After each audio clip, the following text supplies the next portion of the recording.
indirecte lancée à cette élection présidentielle sur la coalition. L'une de ces sorties est celle de Maurice Kamto, candidat recalé à la dernière élection présidentielle, qui a lancé un appel aux candidats en lice pour l'élection prévue le 12 octobre, en indiquant qu'il va s'exprimer bientôt au sujet de l'élection prévue le 12 octobre prochain. Pour cette première sortie, Maurice Kamto dit que si les 11 candidats de l'opposition décidaient de se mettre tous derrière l'un d'entre eux, parmi les plus expérimentés politiquement et dans la gestion de l'État face aux candidats du RDPC, il pourrait s'enclencher une dynamique populaire irrésistible qui rendrait la victoire inéluctable. Entre-temps, Akeremouna a fait une sortie, là où il est pratiquement en train d'appeler les uns les autres à se dépêcher, parce que le temps presse pour avoir la coalition. Thomas Ndamjoya lance également cet appel à la mobilisation pour avoir une coalition. Mais si on commençait, Dr Simono, par la sortie de Maurice Kamto, on a pensé que c'était un peu ambigu, sa sortie. Il parle d'un choix d'un candidat parmi les plus expérimentés politiquement et dans la gestion de l'État. Alors, Jean-Jacques, je vais d'abord récupérer mon deuxième temps de parole sur le premier sujet. C'est le bureau qui l'a récupéré. Parce que je sais que chacun a eu droit à deux prises de parole. Il ne faut pas laisser le sentiment qu'il y a une marginalisation, non. Alors, je dirais tout simplement qu'il faut qu'on dise à nos concitoyens qui veulent s'engager en politique qu'il y a une base morale, il y a une compétence morale, il y a une hygiène de vie que doit adopter un homme politique. Et je crois qu'il y a une imbrication assez étanche entre la vie publique et la vie privée d'un homme politique. Donc ne faisons pas comme si les casseroles privées d'un homme politique n'impacteraient pas en fait sa vie d'homme politique. C'est assez important. Et deuxièmement, ne laissons pas l'impression que ce sont des opposants qui sont allés stimuler Brenda ou proposer de l'argent à Brenda pour faire cette vidéo.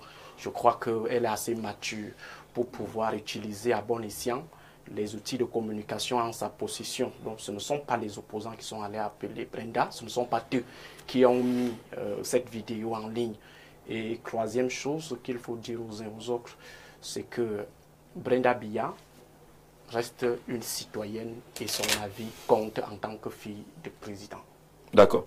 Maintenant, pour ce qui est de la sortie de Maurice Kamto, pour moi ce qui est intéressant, c'est le contexte dans lequel il fait cette sortie.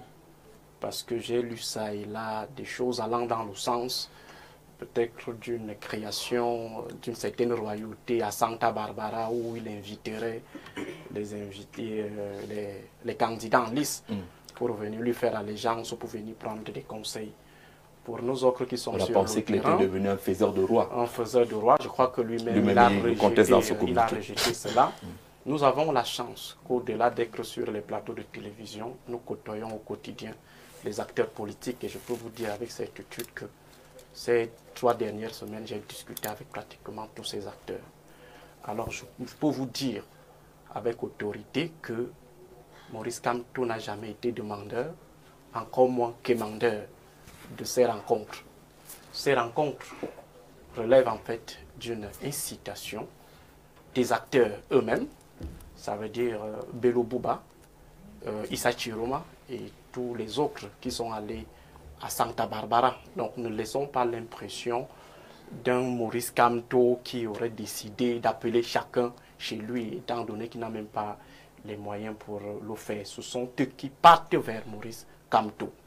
Il y a également l'incitation de la base, d'une certaine base du mouvement pour la renaissance du Cameroun et ses sympathisants qui estiment qu'il est temps pour que leur champion puisse se prononcer en faveur soit de la participation, soit de l'abstention. Et face à ce dilemme que j'ai toujours appelé ou qualifié de macabo fantôme, Maurice Kamto se retrouve dans une sorte de pression. Et en plus, maintenant, il y a les forces du changement qui estiment qu'il peut jouer un rôle important dans la coalition et dégager de cette coalition un candidat consensuel. Donc si on est déjà d'accord sur ces a priori, sur ces préalables, tant pour moi, alors on peut se poser la question de savoir si Maurice Kamto a la force de pouvoir amener les uns et les autres à dégager finalement un candidat consensuel, pas de l'opposition, mais d'une coalition, parce qu'il n'y a jamais eu de candidat unique de l'opposition dans le monde entier. Ce sont des candidats consensuels des coalitions. Et la coalition qui semble la plus faisable et qui a été précisée par Maurice Kamto, c'est celle qui réunirait les deux fils du Nord. Pourquoi les deux fils du Nord? Il faut rappeler que avant l'élimination de Maurice Kamto, l'axe de lutte politique était totalement partisan. Parti au pouvoir contre le principal parti d'opposition qui était le MRC.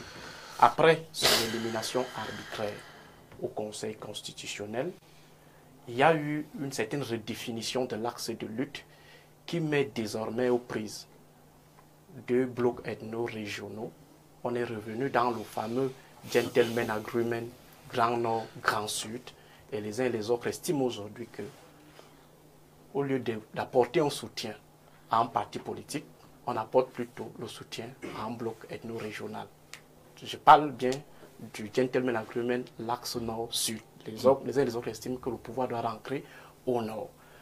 Alors, dans ce contexte, les forces du changement du Sud estiment que les fils du Nord ne peuvent être efficaces. C'est qui les forces de changement du Sud? Les forces de changement du Sud, ça veut dire des acteurs politiques du Sud. Ça veut dire, je parle de Maurice Kamto, qui est du bloc du Sud, parce qu'il ne faut pas faire semblant d'ignorer que les alignements politiques au Cameroun sont communautaires, répondent à une certaine identification sociologique.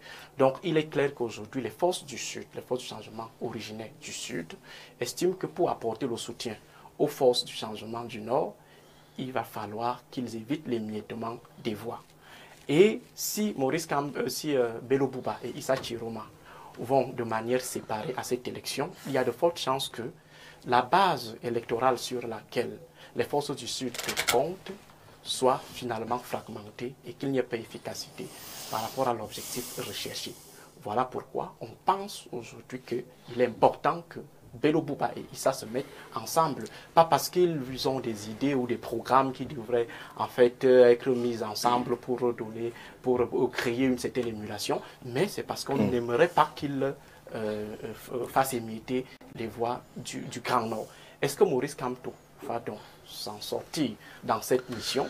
Je crois qu'on va laisser... Finalement, vous dites qu'il n'est pas faiseur de roi, mais la question que vous posez montre justement qu'il veut être ce faiseur de roi là. Je n'ai pas dit, je dis ceci. Est-ce qu'il va donc s'en sortir? Je suppose que... J'ai commencé par vous présenter les différents acteurs qui ont incité, qui ont poussé Maurice Kamto à se mettre dans une position de médiateur, parce qu'il est dans une position de médiateur. Qui n'a pas demandé. Alors, voilà. Parce que vous avez dit qu'il n'est pas demandeur. Exactement. Et moi, je parle sur la base des éléments à ma position. Je vous ai dit que j'ai eu la possibilité d'échanger tour à tour avec des acteurs. Et je peux vous dire avec force que Maurice Kamto n'a jamais été commandeur de cette médiation.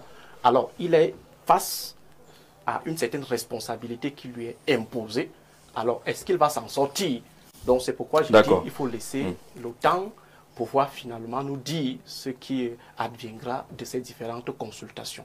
Dans sa sortie du 17, nous nous exprimerons bientôt au sujet de l'élection prévue le 12 octobre prochain. Il le dit, mais par la suite, il ajoute que si les 11 candidats de l'opposition décidaient de se mettre tous derrière l'un d'entre eux, parmi les plus expérimentés politiquement, et dont la gestion de l'État face au candidat du RDPC, il pourrait s'enclencher. Est-ce que vous êtes en train de lire quelqu'un qui dit je n'ai pas demandé, vous avez sollicité que je sois là, je vais m'exprimer après, mais en même temps il s'exprime? On a surtout le positionnement d'un acteur politique qui est frustré de ne pas prendre part à la compétition et qui tente de se donner une capacité politique qu'il n'a pas. C'est comme si quelqu'un avait fait un examen où il y a un écrit et un oral, il est recalé à l'écrit, mais c'est lui qui veut donner des conseils à ceux qui sont admissibles. Il y a quelque chose qui ne tient pas là-dedans. Par ailleurs, toute cette affaire est marquée par de sérieuses confusions qui amènent d'ailleurs à s'interroger sur la viabilité à moyen terme d'un système politique de démocratie pluraliste au Cameroun. Il faut qu'on sache ce qu'on veut. Si on dit qu'on fait la démocratie pluraliste, il faut avoir des comportements qui relèvent de la démocratie pluraliste dans son modèle original. Maintenant, si vous voulez faire une démocratie des communautés, faites la démocratie des communautés. Mais vous ne pouvez pas mélanger les deux. Quand ça vous arrange, vous faites jouer les communautés. Quand ça vous arrange, vous jouez les partis. Non. Notre système institutionnel a une configuration. C'est une démocratie pluraliste extra-communautaire dans sa définition constitutionnelle et institutionnelle. À partir du moment où les considérations communautaires de quelque type s'y invitent, on est dans une logique de dérèglement des institutions. C'est quand même étonnant de voir une campagne d'ordre national où vous voyez des candidats vous dire, sans le moindre scrupule, qu'ils sont là pour représenter des régions et des communautés. On n'est pas candidat à l'élection présidentielle en République du Cameroun pour représenter une communauté ou jouer le redresseur de tort pour une communauté. On est candidat parce qu'on estime qu'on a les aptitudes intellectuelles, les aptitudes morales, les aptitudes techniques, les aptitudes stratégiques pour être à cette fonction dont la désignation se fait par la technique qu'est l'élection. Autre chose, à quelle heure, quand on est vraiment sérieux, à quelle heure les coalitions et les alliances ne se font pas comme ça, sauf vraiment si cela relève de la fumisterie. Si on est sérieux, ce sont des questions qui prennent du temps. C'est-à-dire si on s'assoit ici entre nous, pour nous entendre sur le modèle institutionnel qui doit gouverner le Cameroun, ça va nous prendre, si on veut être sérieux, au moins 12 heures à 24 heures. Imaginez donc une telle discussion au niveau d'un pays. Vous pensez que c'est en un mois qu'on va régler ça? Vous pensez que c'est en un mois qu'on va régler une discussion sur les orientations stratégiques qui peuvent permettre le développement du Cameroun? Vous pensez qu'on va régler les questions sur comment faire du Cameroun un pays sécure à partir de quelques bouts de papier où on met quelques idées, on vous dit que c'est un programme commun? Il faut que les gens soient sérieux. Il faut que les gens soient sérieux. Tout ça, monsieur Zeu, c'est de la pure hypocrisie. Ceux qui sollicitent le professeur Kamto sont d'abord de gros hypocrites. Vous les avez vus se mobiliser de manière importante quand il a eu ces problèmes causés par lui-même. Il n'a pas été éliminé par quelque arbitraire que ce soit. C'est son attitude, sa stratégie et sa démarche politique qui l'ont éliminé. Et pour résumer pour nos auditeurs, tous les leaders politiques qui ont présenté des candidatures et ont eu des mandats à l'occasion des élections législatives et municipales de 2020 et qui ont souhaité se présenter à l'élection présidentielle s'y sont présentés. Et personne n'a pu les empêcher. Vous pensez que le pouvoir est nécessairement content de voir qu'Issa Tiroma soit candidat alors qu'il a été un long allié? Mais c'est simplement parce qu'il a suivi une démarche institutionnelle. Et ensuite, il a présenté toutes les conditions pour son dossier. Ce sont de gros hypocrites. Ils n'ont rien dit. Mais maintenant, ils veulent profiter de ce qu'ils estiment être l'appui que Kamto peut avoir. Le professeur Kamto lui-même, qu'on ne vous trompe pas, il ne peut pas être content du tout. Lui continue à se voir comme celui qui est la solution pour le Cameroun. Vous pensez sérieusement qu'il va soutenir quelqu'un qui va venir être président à sa place? Donc, il y a beaucoup d'hypocrisie dans cela. Et je termine. Il y a une chose qu'on ne dit même pas sur les candidats. Beaucoup de candidats, même ceux qui pensent qu'ils n'ont pas vraiment de chance, disent, bon, mais si même ces gens veulent même qu'on se retire, qu'ils nous remboursent d'abord notre caution. Qu'ils nous remboursent d'abord nos 30 millions et après on va discuter. Tout cela, c'est de la fumisterie.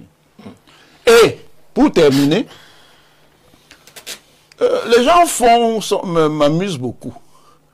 Quand la machine du RDPC va se déployer dans le Grand Nord, ils vont voir.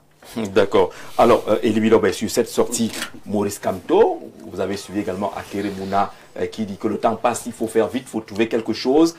Thomas Ndamjoya est prêt à se retirer si jamais il y a un consensus qui se met en place. Ils s'adressent presque tous aux deux candidats du Nord qui semblent tenir la clé de cette élection. Quelle lecture, Abel Elie Biloba?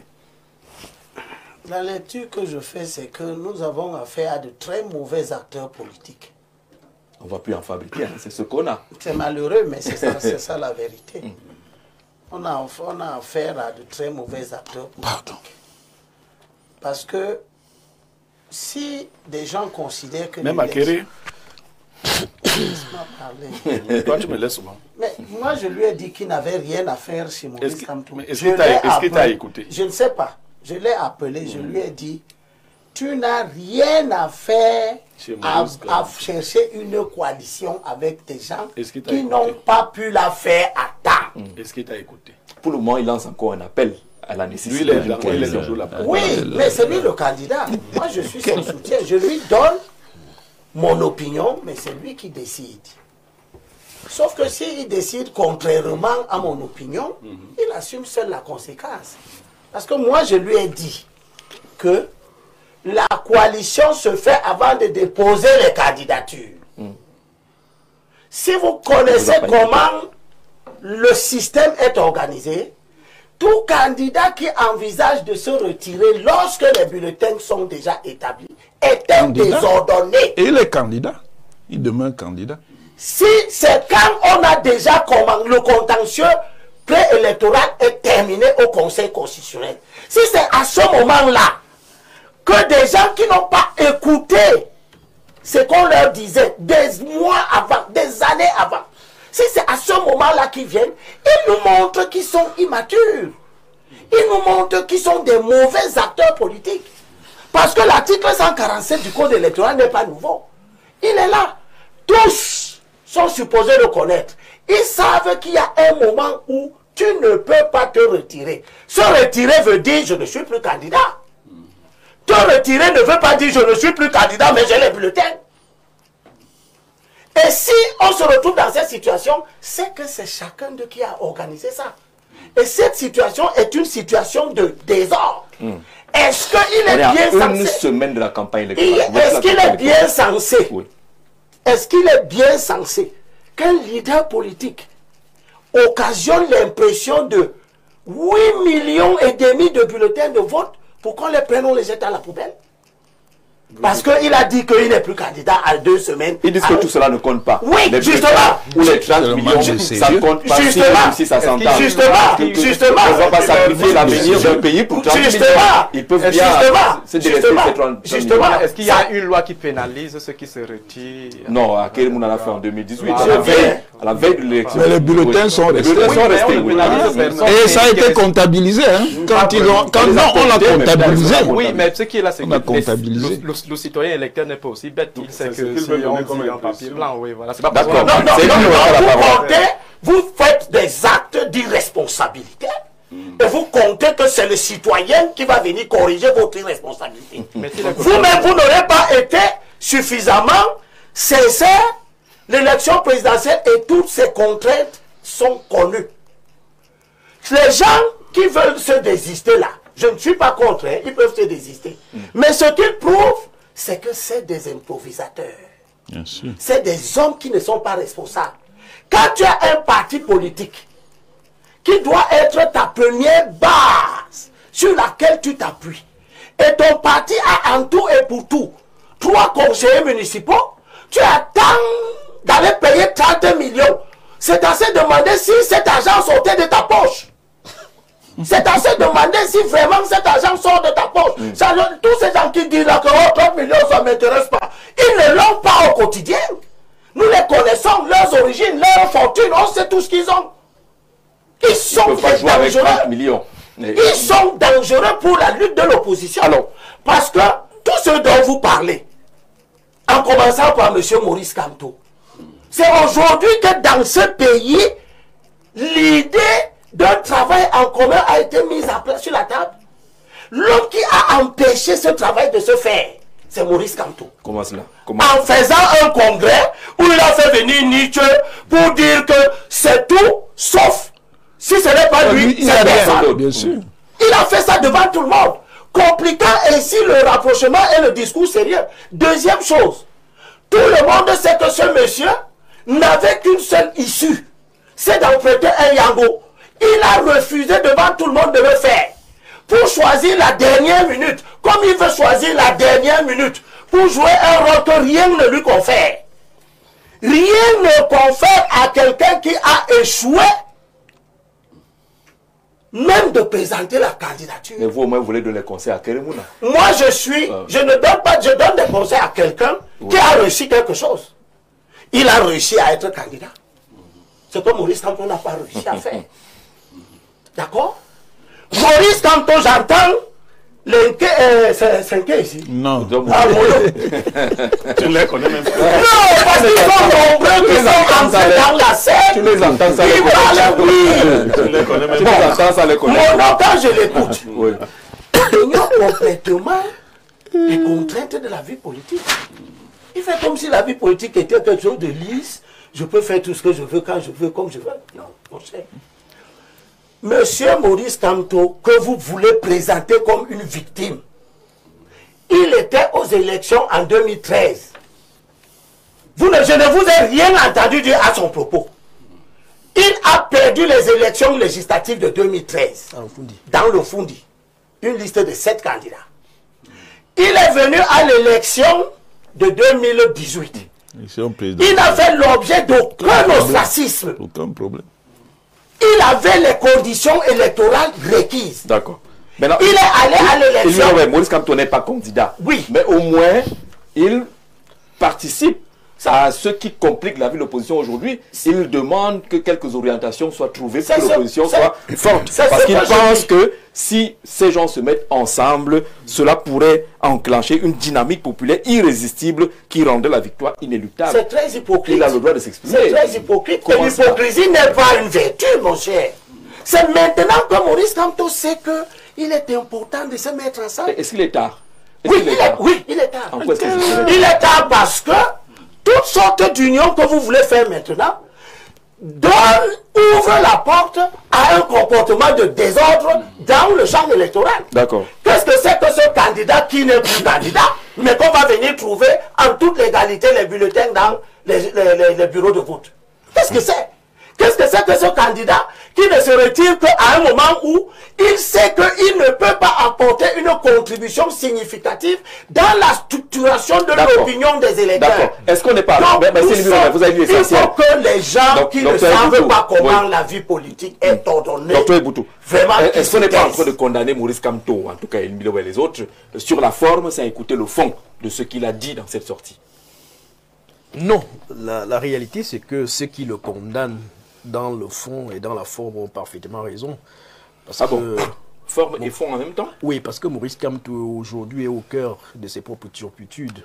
Quand nous l'avons dit en son Est-ce qu'on peut lui rappeler ça tous les jours? Oui, il faut l'avancer. Oui, parce que il est éliminé. Oui, parce que ce sont les mêmes qui nous couvrent de toutes les formes d'abjection.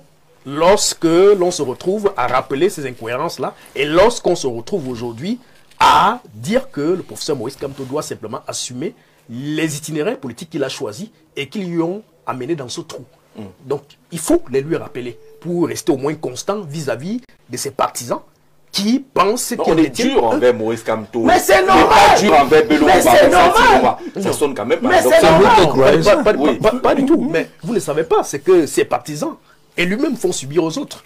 Attention, ce que je veux dire, moi, c'est que, tout comme Aristide le rappelait tout à l'heure, moi également, j'ai fait le tour de la plupart des congrès et des conventions de candidats à l'élection présidentielle. J'ai même pris la parole. Généralement invité, comme invité spécial, vous m'y avez vu. Et moi, je suis sorti de là avec une idée claire. L'idée, c'est celle-ci, avec l'idée que j'avais quand je sortais de ces conventions et congrès politiques, qui étaient généralement des investitures des différents candidats qui sont retrouvés à cette élection présidentielle, à la course à cette élection présidentielle. C'est qu'il n'y aurait pas de consensus, du moins un consensus fort, tel que nous l'aurions souhaité. Et tout ce qui se passe là, qui se trame, communiqué de Madame par-ci, sortie de Maurice Kamto par-là et autres, me conforte dans la position qui est restée la mienne, à savoir qu'il n'y aura pas de consensus fort tel que nous l'aurions souhaité. C'est d'ailleurs pour cela que nous, au CPF 2025, avons pris justement une autre posture, celle de travailler plutôt pour la transition politique en soutenant un candidat qui est le mieux placé pour nous pour assurer cette transition-là. Le mieux placé. Mais, le plus expérimenté. Là, vous parlez de Paul Biya, c'est ça? Bien sûr. Ah, vous soutenez désormais Paul Biya? Bien sûr, écoutez, et je l'ai dit, je répète pourquoi. Nous pensons aujourd'hui que le Cameroun est dans un état d'affaissement. Cet état d'affaissement nécessite que des réformes institutionnelles soient faites à un très haut niveau pour redéfinir un nouvel itinéraire au Cameroun. Et il n'y a que Biya pour faire ces réformes institutionnelles, c'est ça? Non, vous ne me comprenez pas. Ce que je dis, c'est que le Cameroun a besoin des énergies, quels qu'en soient les bords, politiques, idéologiques et tout ce que vous voulez. Mais le constat étant fait, je suis là sur une perspective essentiellement réaliste et pragmatiste. Le constat étant fait, celui que je viens de décliner tantôt, à savoir que l'opposition n'a pas pu se réunir, n'a pas pu se mettre ensemble, cher ami. Mais ça n'annule pas qu'il y ait des compétences à l'intérieur de cette opposition.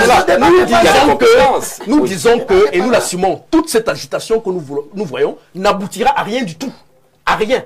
Mais alors à rien. Et ceux qui aujourd'hui veulent s'ériger, bien qu'ils dénient cette rhétorique-là, en faiseurs de roi, pensent dans leur tréfonds qu'ils sont effectivement des faiseurs de roi. Et nous leur disons, ils n'en ont plus la capacité, ils sont disqualifiés. Et quand je le dis, je voudrais quand même rappeler que les calculs politiciens arithmétiques que les uns et les autres font sur le fait que, voilà, on aura souhaité que voir un candidat du Grand Nord, un candidat du Grand Sud, peuvent tenir pour la simple raison quand même que si le débat s'agglutine autour de quelqu'un comme Bello et Chiroma, nous n'oublions pas, le Grand Nord, c'est quand même 35% de l'électorat, je pense sur le compte de l'électorat. 35%. Et donc, un message politique qu'on aurait pu envoyer à l'opinion politique, c'est de se dire, ok, s'il y a un candidat du Grand Nord, ou alors originaire du Grand Nord, qui peut faire consensus de ce côté, on peut donc imaginer de façon compacte qu'ils peuvent bénéficier de ces 35% et venir grappiller. Sur ce point-là, au moins, vous êtes d'accord avec Maurice Kamto? Lequel? Qui lance un appel justement à ces candidats du Nord. Ça reste des mots, parce que sa trajectoire, n'est-ce pas, ses différents positionnements contradictoires ne nous amènent pas à quoi? À une posture comme celle-là. Ce que je pense plutôt, c'est comme le disait Onangini, c'est qu'il est dans une position de quelqu'un qui veut absolument exister dans un environnement où on est là pour regarder 11 candidats des forces du changement et un autre qui lui est au pouvoir. C'est eux qui nous intéressent. Le reste là n'est que balbutiement d'un homme politique qui a tout fait pour se mettre en difficulté et qui veut aujourd'hui saisir une conjoncture pour exister. Et nous disons qu'il se met de côté parce qu'il ne peut faire l'affaire de personne. C'est vrai qu'il bénéficie d'un capital sympathie. Nous lui en savons gré, mais la vérité, c'est que aujourd'hui, le constat est patent. Les candidats de l'opposition ne peuvent pas se mettre ensemble et trouver un consensus fort tel que nous l'avons souhaité. Et comme cela n'est pas arrivé, nous avons tiré donc notre conclusion, à savoir qu'il y a quelqu'un qui est là, qui va remporter les élections, et nous allons travailler dans le sens de l'y contraindre à voir dans quelle mesure basculer le Cameroun sur une pente transitoire. D'accord. Pierre Bironiemec, sur cette question, est-ce qu'on n'est pas en train de faire une grosse erreur dans l'approche en écartant absolument Maurice Kamto de cette élection présidentielle? Il n'est pas candidat, on le sait, mais on semble indiquer ici que son opinion ne compte plus parce qu'il aurait fait 2 ou 3 fautes hier. Alors, je voudrais rassurer Dr David Eboutou, tu conserves intacte mon amitié. Non, là, quand tu le dis comme ça, c'est que ta fraternité cette amitié est en danger. Non, pas sa fraternité. Cette amitié, cette fraternité. Il les conserve intactes. Je comprends. Il n'est pas facile d'être opposant dans ce pays. Je comprends. Moi, je suis un fondamentaliste. Est-ce à dire que... Laissez-moi parler. Non, je déjà juste comprendre. Fondamentaliste. Je suis un intégriste.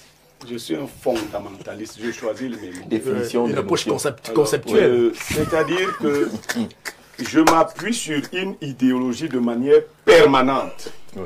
Je ne dis pas que j'étais avec Jean-Jacques Zeu. Comme j'ai l'impression que Jean-Jacques Zeu ne va plus arriver là-bas, je ne vais pas avec moi. Ok, on a compris. C'est-à-dire que je ne fais pas comme ça. Je ne fais pas comme ça. Le jour où Jean-Jacques Zeu pourra arriver, on va arriver. Oui. Je ne rejoins pas Mono parce que Jean-Jacques Zeu ne peut pas arriver. Vous comprenez? Tu as raison. Donc voilà ma position. C'est ce que Maurice Kamto fait, mon ami. Je dis non. Ce qu'il ne veut pas voir.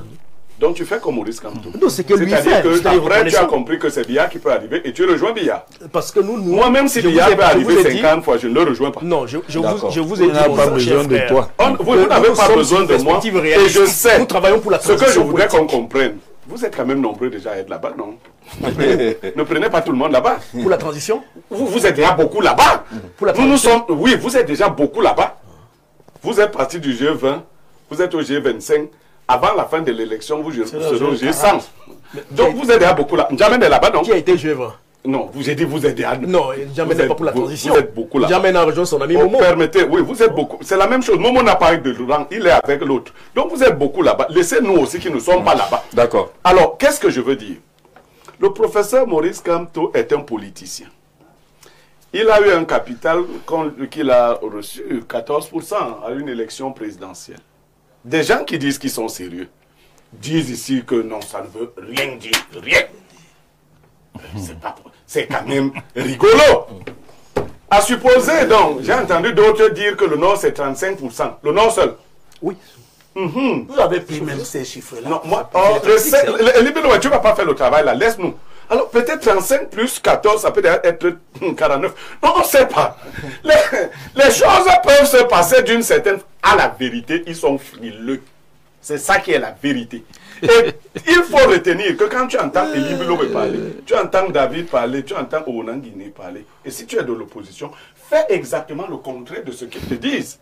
C'est-à-dire, ne te dis pas qu'il se fait tard pour les coalitions. Non, c'est le discours, c'est l'évangile qu'il prêche cette semaine.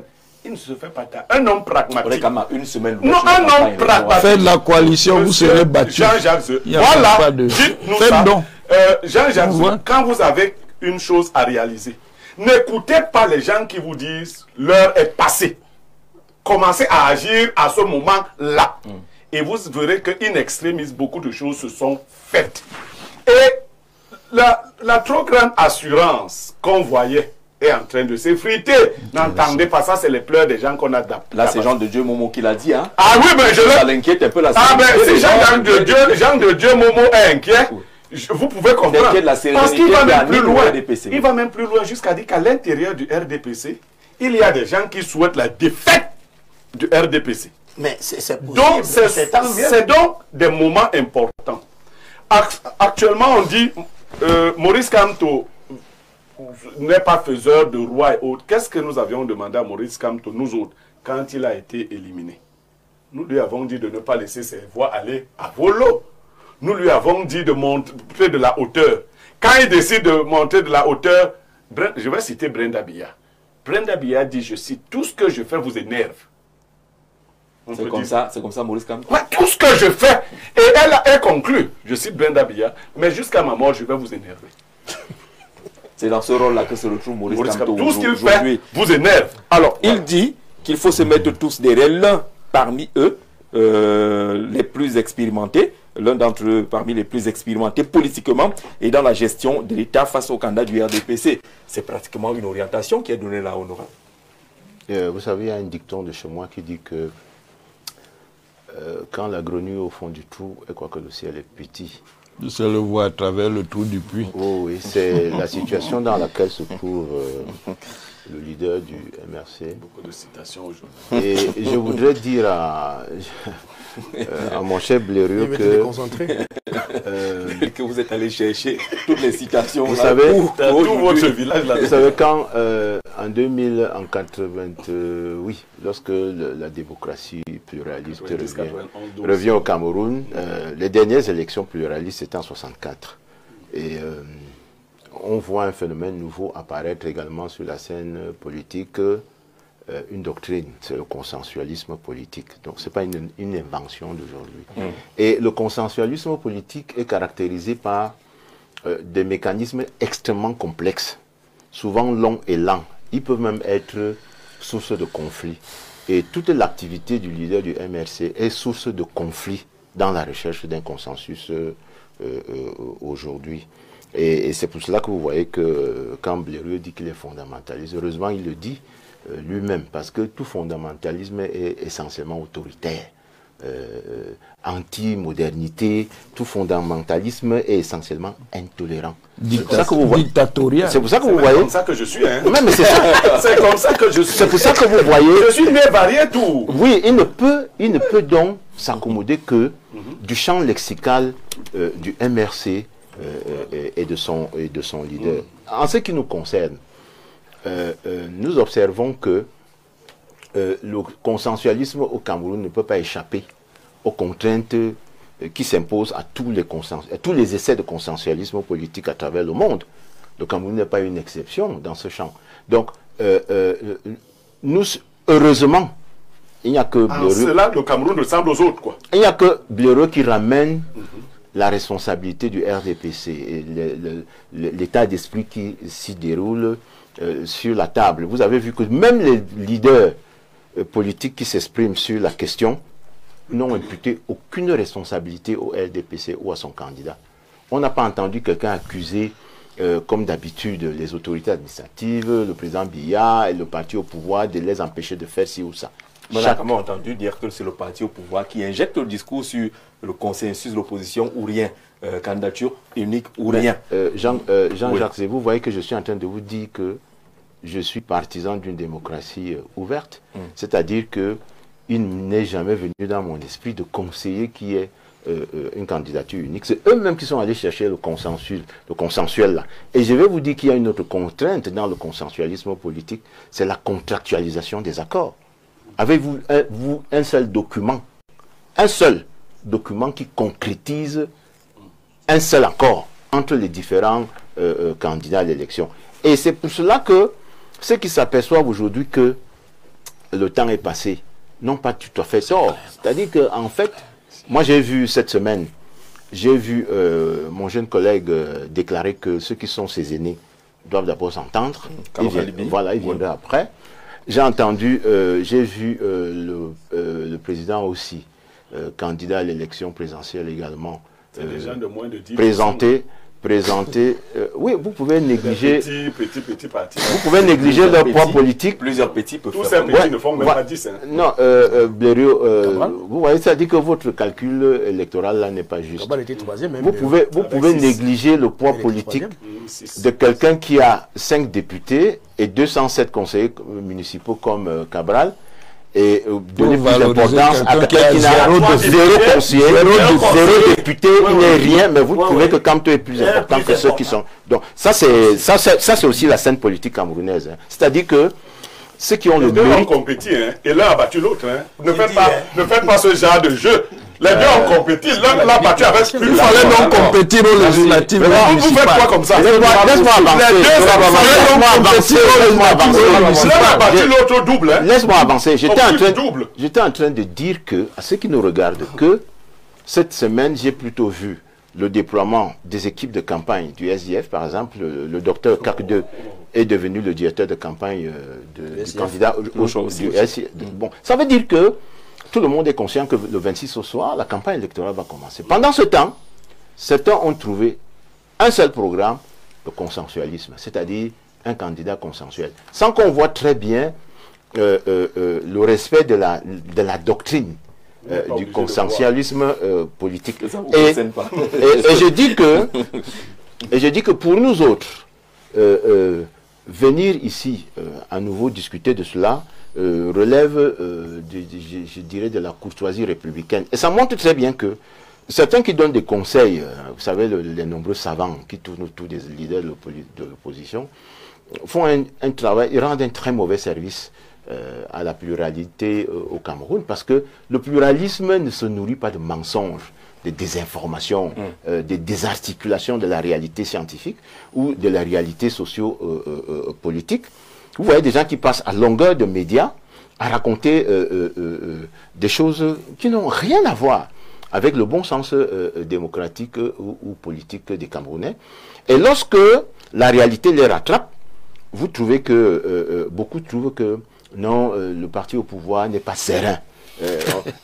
Alors que le seul parti qui montre précisément qu'il est serein face au scrutin du 12 octobre, c'est le RDPC, dans son déploiement, dans sa capacité à aller vers les électeurs, dans sa capacité à se mouvoir et dans sa capacité à susciter l'adhésion de courants qui ne lui sont pas nécessairement proches. Je conclus cette prise de parole en vous disant que vraiment le débat sur le rôle que pourrait jouer le professeur Kamto ou pas n'est pas notre débat. Nous, même mécaniquement, il ne s'impose pas aux équipes du RDPC. Même quand Béraud dit que vous êtes frileux. Non, non, ça c'est une appréciation très superficielle. Parce que la frilosité se traduit d'ailleurs dans le champ lexical de Kamto, qui dit qu'il y a urgence. Quand vous lisez la lettre de Maurice Kamto, vous voyez très bien quelqu'un qui panique. Parce qu'il panique, il choisit des mots qui montrent qu'il est dans une situation de panique. Entre l'écartèlement entre la quête de l'existence sur la scène, au moment où tout le monde voit comment le chrono est en train d'aller vers l'étranglement, parce que lui va disparaître. À partir du 26, Maurice Kamto va disparaître complètement, parce que seuls ceux qui sont candidats et qui ont un programme vont exister pendant 2 semaines. Vous voyez donc l'écartèlement entre ça et le souci d'interpeller les autres en leur disant ne me laissez pas, ne me laissez pas, faites quelque chose pour que je continue à exister, ne fût-ce que dans votre sillage. Vous voyez très bien que le champ lexical montre la panique, le désarroi, le désespoir, et c'est à tout le déshonneur. Et ce n'est pas les remontées d'informations au sein du MRC qui rassurerait Kamto, parce qu'il n'est pas tout à fait sûr de retrouver le siège de président de ce parti politique. Et moi, je dis que le Cameroun, finissez par chuter. Le Cameroun progresse. La démocratie... Avec tout le monde. Oui, progresse sur le plan de l'expression de l'opinion politique. J'admire le caractère serein, la tranquillité qui caractérise cette période. Et je souhaite que cette tranquillité, cette sérénité, y compris chez les acteurs qui sont nos adversaires, continue pendant la campagne électorale, pendant le jour du scrutin et même après, et que les gens continuent à s'exprimer dans le cadre républicain qui est défini par nos lois et nos institutions. Aristide Mono prendra la parole tout à l'heure. Je vais donner lecture de quelques messages. Le MRC et son président hantent véritablement le R pour dire RDPC. Tout le débat tourne autour de sa personne. Le R est très intéressé par le plan de l'opposition. C'est vraiment de la sorcellerie, indique ce Camerounais-là. Bonjour Jean-Jacques. À cette allure, le peuple va plutôt exercer son droit de vote sanction contre l'opposition qui se montre littéralement irresponsable. Martin de Nkwaban qui envoie ce message. Bonjour Jean-Jacques. C'est qu'il faut comprendre aujourd'hui, coalition ou pas, nous citoyens, on va voter l'opposition. Vote sanction Oumaru de Ngaoundire. Issa Tiroma et Bello orientent les élections vers une élection tribale et nous démontrent intrinsèquement qu'ils vont se concentrer dans le nord et de laisser les autres régions. Je suis Nangaï Boko, village originaire du PR et de la première dame, je comprends. Il y a quel projet dans la Haute-Sanaga? Vous connaissez les projets qu'il y a au nord ou à l'ouest? Arrêtons l'hypocrisie à un moment donné. Issa et Bello iront, je ne sais pas, c'est pas moi qui décide qui va en prison ou qui n'y va pas. Bonsoir Cabral, bonjour. Cabral Libi était en France pour ouvrir un compte bancaire au nom du PCN. Pendant ce temps au Cameroun, le PCN n'a aucun compte à son nom, j'en sais rien. Mon cher, les affaires des comptes sont trop compliquées dans ces pays, hein, les voyages d'argent. Bonsoir Jean-Zé, même Kamto ne parle pas, ça va énerver Eboutou. Meillon et Limbi, bonne émission Thierry de Milan. Même quand il parle, ça vous énerve. Quand il parle pas, ça vous énerve. Ça t'énerve. Oui, mais il est un mauvais acteur politique. Alors, qui est bon. Bonjour. On continue avec les messages. On continue avec les messages. Bonjour Jean-Jacques. Dit à Blaireau de prendre sa carte du MRC. On quitte sur son... C'est pourtant lui qui disait ici que Kamto ne sera jamais président. On laisse son cache-cache. Ah voilà. Je n'ai pas encore dit. Mais on se dit de prendre sa carte. Qu'il faut laisser les cache-cache aller. Il y a un visage bonjour. J'ai demandé à M. Bengono si dans son consensualisme où il faut des signatures de G20, a-t-il une signature avec le RDPC? En politique, un deuxième à la présidentielle est un candidat sérieux, s'il vous plaît, Germain, sauf qu'il n'est pas candidat. Il fallait donc continuer par la suite. Là. Bonjour Jean-Jacques et à tout le panel. Le docteur Eboutou nous surprend dans ses analyses de ce jour. Le professeur Orangini, premier, hier n'a pas aidé l'opposition à sortir de l'ornière. Le grand député Bengono, toujours sûr de lui, est bien là pour donner des leçons sans résultat probant. On sent de la haine et de la peur de ceux qui ont grand intérêt sur votre plateau. Nous sommes gênés d'entendre que le programme retenu est la candidature consensuelle. Bonjour. Alors, ça va être compliqué. Pierre Blaireau-Nemec, la famille est composée du père, la mère et les enfants. Maintenant, s'il y a échec dans cette famille, la faute revient à qui? Ces gens qui auraient dû s'occuper des enfants de Paul Biya eux-mêmes n'ont pas d'enfants. Vraiment, il faut aller droit au but, en pointant le droit au président Paul Biya directement sur le parcours de ses enfants. Ferdinand, belle émission, merci à vous. Vraiment, dites à Blaireau-Nemec que dans les 14% du professeur Kamto, il y avait déjà le pourcentage du Grand Nord. Et bien, son calcul 35 plus 14 perd automatiquement son sens. Voilà. Le professeur Orangini, David Eboutou, mon frère Debrova et Blaireau-Nemec sont très pertinents sur plusieurs prises de position. Je souhaiterais les rencontrer un jour, car je suis fou amoureux de la connaissance de l'intelligence. Salomon, vétérinaire à Douala, ils sont là. Vous aller à l'université, vous rencontrez le professeur. Bonsoir, bonjour. Le site internet de Cabral Libye a été conçu par une start-up française. Vraiment, je ne comprends pas. Je ne sais pas trop. C'est l'efficacité qu'on recherche. Bonsoir, Jean-Jacques. Il faut rappeler que sur le plateau que le MRC a eu des alliances en 2018.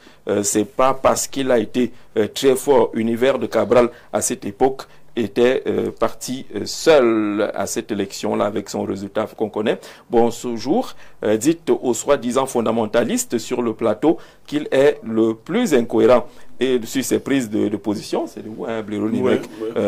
Les bandes existent encore sur les réseaux sociaux concernant son nouveau parti, le MRC. Là où vous démolissiez le RDPC, les bandes, les archives existent. Non, c'est que les gens n'aiment pas qu'ils soient personne ne peut m'apporter une contradiction. Lorsque le professeur Maurice Kamto a osé traiter la chaîne Info TV de chaîne tribaliste, j'ai été alors sans pitié. C'est maintenant tu as pitié. Tu permets. Ce que j'ai réagi, ce que j'ai dit, que le professeur Maurice Kamto ne gagnerait pas l'élection, je le maintiens. Mais par contre, je ne suis pas de ceux qui ont fomenté son exclusion. Il n'a été exclu par personne. C'est vous les libéraux. Il a été exclu. Donc, je suis cohérent. Maintenant, j'achève en disant à celui qui a dit que mon 15 plus mon 14 plus 35. C'est un mauvais calcul. Non, c'est de la caricature. Parce que je vais lui ajouter, moi j'enseigne la logique. Entre-temps, Issa Tiroma et Bello Bouba vont aussi puiser dans le Grand Sud.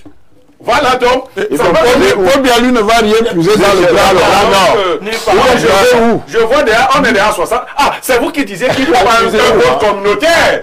Et maintenant, ils vont puiser où? Qui ne peuvent pas puiser là-bas. Alors, émission, Aristide Bono, vous avez écouté les uns les autres. Je reste encore sur la question de Maurice Kamto. Il a été mis hors jeu par la plupart des intervenants, en dehors de Blaireau-Nemec. Est-ce que ce n'est pas politiquement une erreur de penser que Maurice Kamto est mort, qui n'a rien à dire politiquement? Je pense que c'est de l'hypocrisie pure et simple. L'hypocrisie a changé de camp finalement. De l'hypocrisie pure et simple, dire que Maurice Kamto ne représente rien, en même temps faire une fixation sur lui. Voilà, je crois qu'à un moment donné, ça peut ressembler à une haine viscérale vis-à-vis de l'homme. Je crois que Maurice Kamto, entre le 5 août et la publication de son communiqué, il a fait, je crois, plus d'un mois, sans toutefois intervenir. Ça veut dire que sur les affaires politiques de notre pays, on avait même du mal à l'avoir au téléphone. Alors, je connais leader politique qui lui tendait les bras que vous avez trop fait le mort. Exactement. Parler, dire quelque chose. Exactement. Que le deuil a trop mis long. Exactement. Oui. Exactement. Alors, pour vous faire savoir que il est inadmissible que nous soyons en train de faire une fixation. Pourtant, nous avons 11 opposants. 11 opposants. Ça veut dire qu'on ne parle que de Maurice Kamto. Quelqu'un fait le mort pendant un mois, on ne parle que de lui. Il refait surface, on ne parle que de lui. Pourtant, nous avons 11 candidats qui veulent affronter Paul Biya. Et deuxième chose, j'ai l'impression que, en fait, on aime se nourrir des ragots. Moi, je l'ai dit tout à l'heure, j'ai eu la chance de discuter en tête à tête avec les différents candidats. Ça veut dire que je suis allé chez eux, surtout ceux du Grand Nord. J'ai discuté avec Bello Bouba, j'ai discuté avec Issa Chiroma, et je vous dis ceci, c'est une information. Maurice Kamto n'a jamais été commandeur d'une quelconque médiation. Il n'a jamais, je dis, il n'a jamais été commandeur d'une quelconque médiation. Alors, qui dit qu'il demande des médiations? On lui demande de se taire. Écoutez, mais je crois que entre vous et le professeur Maurice Kamto, c'est lui qui ferait du bien au Camerounais en mais monsieur Maurice Kamto est en train de bousiller complètement. Je dis bien ceci. Aristide, je dis bien ceci. Aristide Mono, pas de brailler, ne vous rendra pas convaincant. Ça ne vous rendra pas convaincant. Vous allez brailler toute une université, permettez à Aristide Mono d'aller. Je crois que monsieur Libin Lobé, c'est un acteur politique.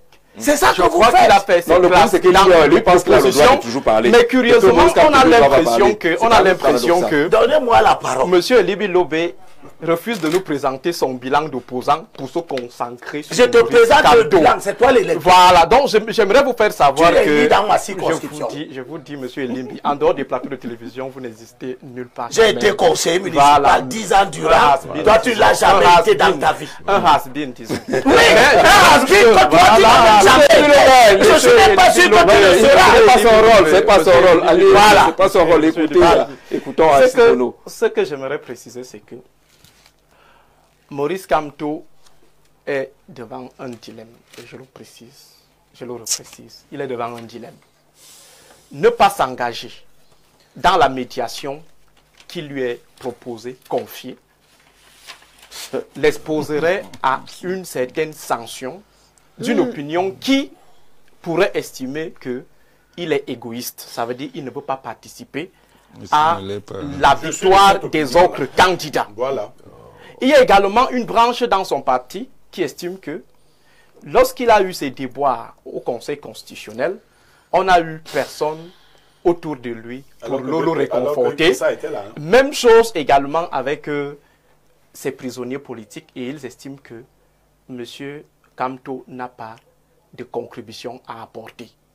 Alors face à ce dilemme, pour nous autres républicains, pour nous autres qui sommes soucieux du travail fait par ces différents militants pendant plusieurs années, pour nous autres qui pensons que ceux de la région du Grand Nord qui estiment que c'est l'heure du Grand Nord, alors pour nous, il est important que Maurice Kamto puisse jouer un rôle important.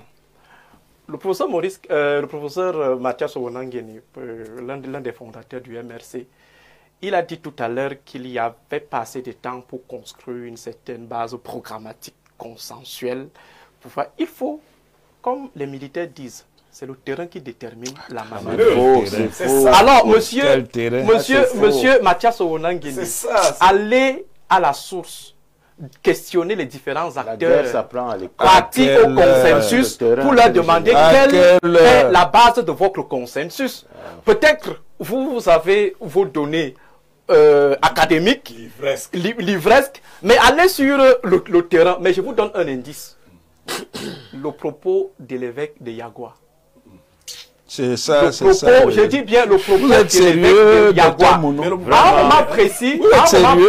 précis de l'histoire d'une nation, monsieur Mathias.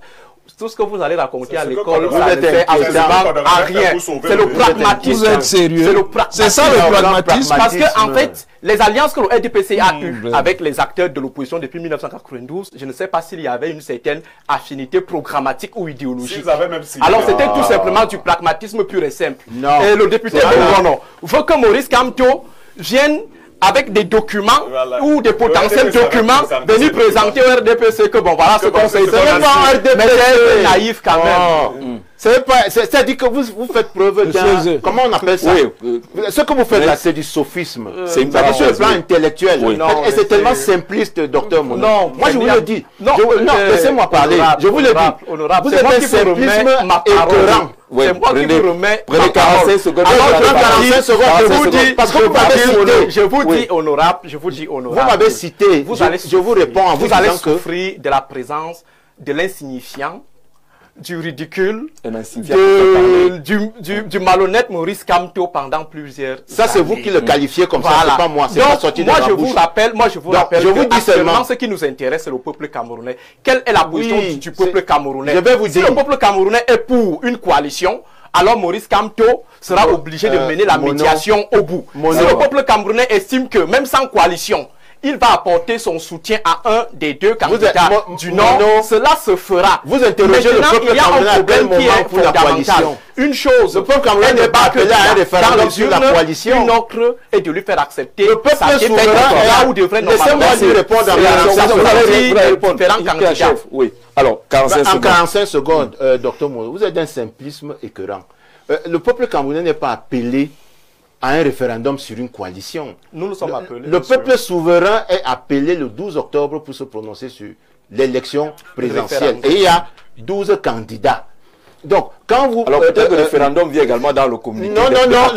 Vous voyez, la question va être simple. Jean-Jacques, je vous relance. Oui, je vous relance. Le référendum est un processus on le comprend très bien. Non, le référendum est un processus de consultation. Et vous prenez cette élection comme un référendum. Non. Voulez-vous continuer? Vous induisez ceux qui nous regardent en erreur. Vous êtes une chaîne sérieuse. Je vous ai dit ça. On est dans une chaîne sérieuse. Et je cite un acteur sérieux. La loi... honorable, je ne parle pas de la loi. Le type dit, qui est sérieux à Kérémouna dit, prenez cette élection comme un référendum. Comme un référendum. Il n'a pas dit que c'était un référendum. Êtes-vous d'accord de poursuivre avec ceux qui ont géré et mal géré pendant 43 ans ou alors vous donnez la chance à quelqu'un d'autre? Je vous dis, il ne veut pas que les gens compliquent avec les théories. Il doit dire, lui, il est candidat à l'élection présidentielle. Non, il n'est plus. Je vous dis ceci. Il a dit qu'il n'est plus. Il n'est plus. Il n'est plus, ça n'engage que lui. Il vous a dit ça. Je dis que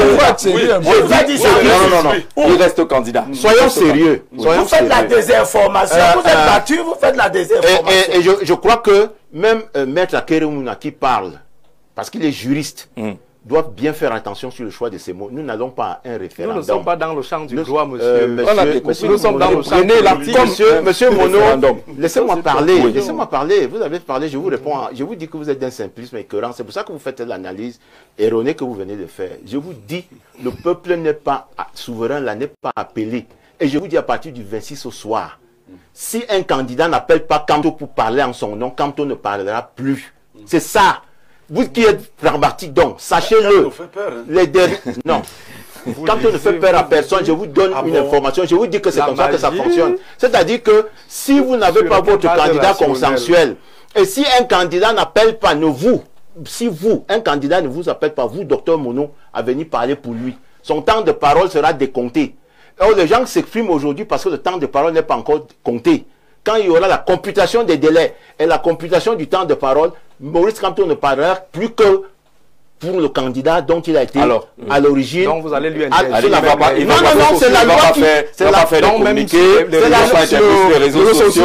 Non, il peut intervenir sur les réseaux sociaux. Il peut faire les réseaux sociaux. Non, ne soyez pas... Jean-Jacques radicalisme là-dedans. Il faut instruire ceux qui nous regardent. Ceux qui nous regardent doivent pas comprendre que Maurice Kamto ne va plus jamais parler. Il peut parler que si un candidat, la campagne électorale est destinée au candidat, il n'est pas destiné aux gens qui viennent faire les commentaires ou bien qui nous disent que ils ont une responsabilité. Non, il faut parler sur les réseaux sociaux. Il faut parler sur les réseaux sociaux. On parlait de ça ici, pourquoi? C'est vous qui commencez par... Non, c'est vous qui êtes venu. C'est lui qui nous a invités pour un sujet. On éclaire ce qui nous regarde en disant que la campagne que vous voyez là, elle n'est pas réservée aux commentaires des commentateurs. Elle est réservée aux candidats. Et je vous dis que vous allez souffrir, vous allez faire des commentaires. Non, on ne souffre de rien. On vous éclaire. On vous dit que le pragmatisme politique veut que les candidats ne vont s'exprimer que sur leur programme et sur parce que les temps d'antenne sont décomptés, y compris sur les chaînes, toutes les chaînes de télévision et de radio. Donc, il faut savoir ça. Il ne faut pas donner l'impression que quand il va venir, il va jouer un rôle. Quand on dit qu'il va jouer un rôle, c'est pas parce qu'on néglige son importance. C'est qu'on dit que sur ceux qui nous interpellent là maintenant, on en parle ici parce que vous avez mis ça sur la table, vraiment. Personne, ça dit que ce n'est pas la tasse de thé des gens. Quand on se lève le matin, on s'en fout. Je dis que on va faire. C'est là où Jean de Dieu Moumou n'est pas d'accord avec vous. Non, Jean de Dieu Moumou n'est pas d'accord avec vous parce que vous affichez une sérénité. Non, vous l'avez Jean de Dieu Moumou, il dit ce qu'il veut. Chacun est libre de son opinion. D'accord. D'accord. Vous voulez réagir, professeur? Oui, tout ça, vraiment, permettez l'expression, c'est de la fumisterie. C'est vraiment de la fumisterie. On fabrique, on continue à fabriquer par la fiction. Des artifices même. Par des artifices. Le poids de quelqu'un qui n'a pas une contribution dans cette histoire. Mais vous parlez de lui matin, midi, soir. Mais c'est parce que vous en sur votre page, vous parlez de lui matin, midi, soir. Et puis quoi? Absolument rien. Mais je sais que vous avez fait le procès de votre vie. Vous êtes un on sait que vous êtes un de ses porte-parole. Il n'y a pas de problème. Alors, vous ne trompez personne. C'est votre affaire. Je vous dis. Soyez le porte-parole. Vous avez mis Dieu en erreur. C'est vous qui avez mis Dieu en erreur.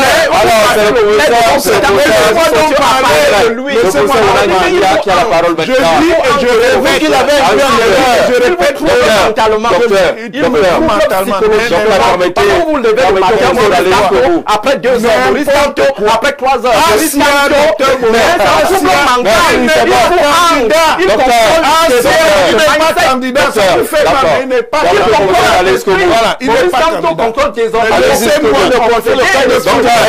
ça, c'est les choses de allez-y.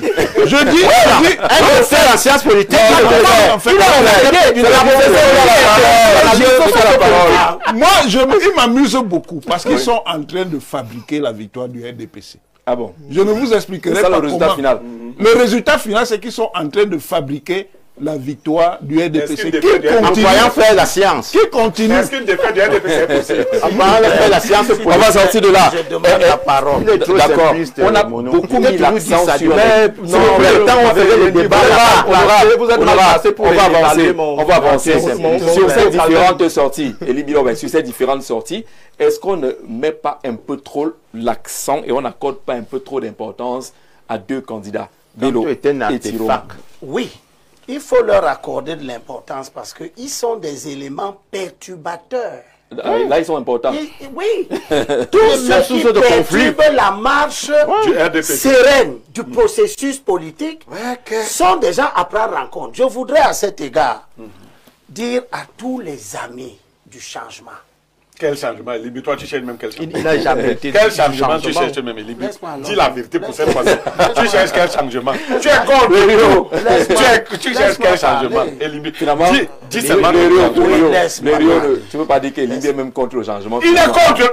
Qu'ils nous disent, prends mon temps. Tu cherches quel changement? Tu n'as pas encore le temps. Je ne veux plus parler. Tu cherches quel changement? Ok, laisse-moi, je parle d'abord mon temps, ensuite je parle. Parle-nous du changement. Alors, je parle à tous ceux qui se battent contre le régime du président Biya. Non, de quel changement? Je leur dis que l'apôtre Paul a parlé à titre, et la Bible ne ment pas. Il leur a dit, il y a beaucoup d'indisciplinés, des vains parleurs, des gens qui abusent l'intelligence. Il faut leur fermer la bouche parce qu'ils continuent à bouleverser des maisonnées entières en enseignant pour un gain malhonnête des choses qu'ils ne doivent pas enseigner. Je vais donc vous dire, ce sont les gens comme vous, qui vous y mixez dans la politique pour régler vos comptes. C'est vous qui avez induit Maurice Kamto en erreur, lui par particulier. Parce que premièrement, S'il vous plaît, c'est moi qui parle. Premièrement, honorable qui est celle dans le mensonge.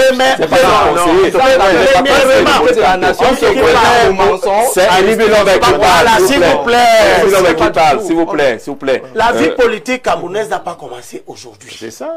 Ce n'est pas aujourd'hui que Paul Biya gouverne mal. Ce n'est pas aujourd'hui que des gens se battent contre Paul Biya. C'est quand même curieux que, on ne se connaît pas. À la 43e année, on voit des acteurs qui s'introduisent dans la vie politique pour renverser tous les paradigmes. La vie politique est construite sur le rôle des élections locales. Les élections locales rendent compte de la vitalité du parti, de son implantation et donc de sa capacité à gagner l'élection ultime qui est l'élection présidentielle.